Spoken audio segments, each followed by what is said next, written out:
శ్రీ గురుభ్యో నమ. శ్రీ మహాగణాధిపతయ నమ.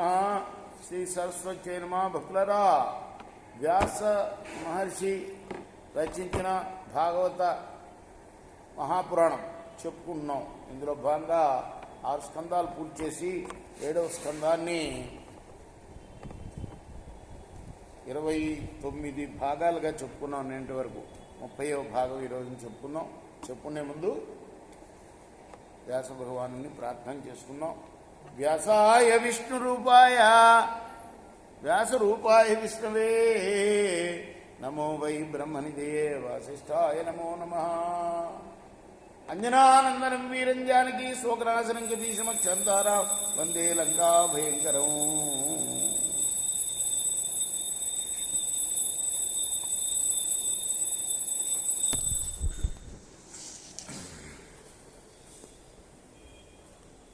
వందే లంకా భయంకరం. మనోజవం మారుతతుల్య వేగం జితేంద్రియం బుద్ధిమరామతాం వరిష్టం వాతాత్మజం వానరయోధముక్షం శ్రీరామదూతం శిరసా నమామి. ఆంజనేయం మహావీరం బ్రహ్మ విష్ణు శివాత్మకం కరుణాత్మ సమం శాంతం ఆంజనేయం నమామ్యహం. సదా నింబవృక్షస్య మూలాధివాసాత్ సుధాశ్రావిణం తిక్తమప్యప్రియంతం తరుం కల్పవృక్షాదికం సాధయంతం నమామీశ్వరం సద్గురుం సాయినాథం. సమర్థద్గురు సాయినాథ్ మహారాజ్ కీ జై.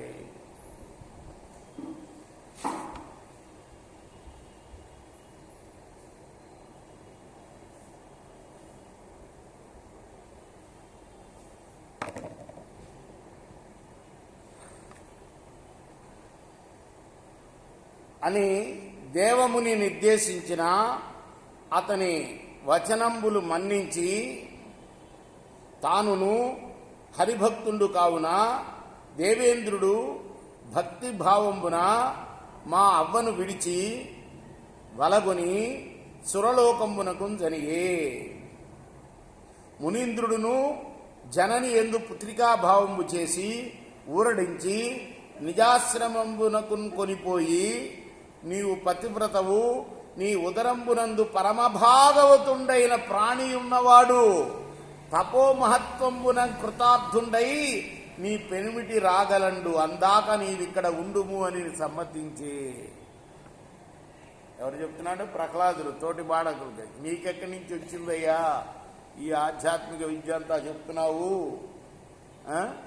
అని అంటే, నాకు ఎలా వచ్చిందో ఆయన చెప్తున్నాడు అనమాట. కథ అంతా చెప్తున్నాడు.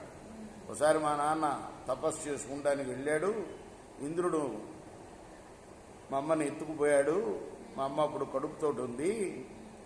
దారిలో నారదుడు ఇది తప్పు అంటే, ఇంద్రుడు ఏమన్నాడు? తప్పు కాదు, ఆ రావణాసురుడు కొడుకు దీని పొట్టలో ఉన్నాడు, వాడిని చంపడానికే తీసుకెళ్తున్నాను అంటే, అట్లా కాదు నాయన, రావణాసురుడు కాదు, హిరణ్యకశిపుడు కొడుకు నా పొట్టలో ఉన్నాడు అంటే, అలా కాదు నాయన, హిరణ్యకశిపుడు కొడుకు అయినప్పటికీ ఈ పొట్టలో ఉన్నది పరమ భాగవతుండు, కాబట్టి నువ్వు తీసుకువెళ్ళొద్దు అంటే, నారదుడు చెప్పిన మాటలకి అంగీకరించాడు. నారదుడు కూడా మా అమ్మను తీసుకెళ్ళి తన దగ్గర పెట్టుకున్నాడు, కూతురులాగా చూసుకున్నాడు. ఎందుకంటే మా నాన్న తపస్సులో ఉన్నాడు కాబట్టి. యోషారత్నమునాథ దేవత విశాలోద్యోగమ తల్లి నిర్వైషమ్యున నాధురాకమదిలో వాంఛించి నిర్దోషయై ఈషద్భీతియులేక గర్భ పరిరక్షేచ్చన్ విచారించి శుశ్రూషలు చేయుచునుండే నాదరుకును సువ్యక్తశీలంబునన్. మంచి శీలవతి అయిన నా తల్లి నారదుడి ఆశ్రమంలో ఉండి ఆయనకి సేవలు చేస్తూ ఉన్నది నేను గర్భంలో ఉన్నప్పుడు.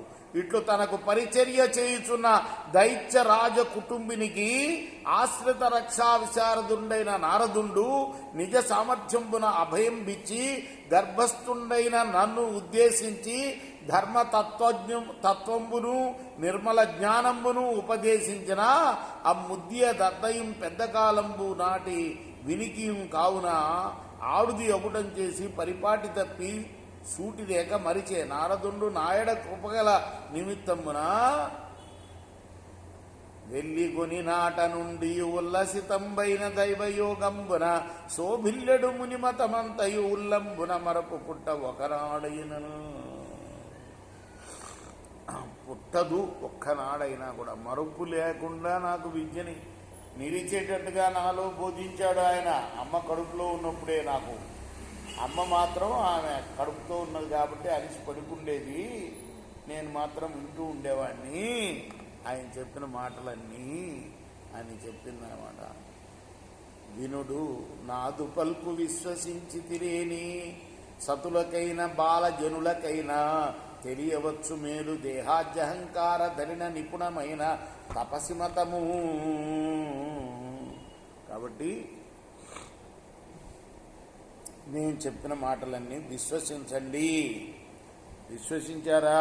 మీరు బాలురైనా సతులైన ఆడవాళ్ళైనా కూడా ఖచ్చితంగా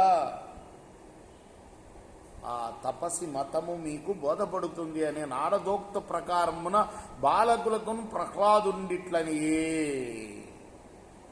రేపు మనం కొనసాగిద్దాం. కృష్ణార్పణమస్తు. సాయి కృష్ణార్పణమస్తు. 30వ భాగం చెప్పుకున్నాం. 31వ భాగం రేపు కొనసాగిద్దాం. శ్రీ సచ్చిదానంద సద్గురు సాయినాథ్ మహారాజ్ కీ జై. చేకోరా హారతి దిగో సద్గురునాథ దేవ సాయినాథ.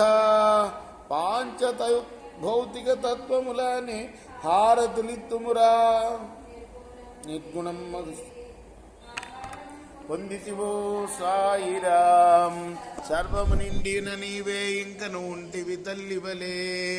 రజోతమో సత్వము నుండి మా ఎటు జనించే బాబా, మా ఎటు జనించే. ఆ మాయ నుండి వేరే మాయా ఏ తీరుగా వచ్చే. సప్త సాగరాలు నీకు క్రీడారంగములు బాబా, క్రీడారంగములు. నీ లీలాతల విస్తారణకే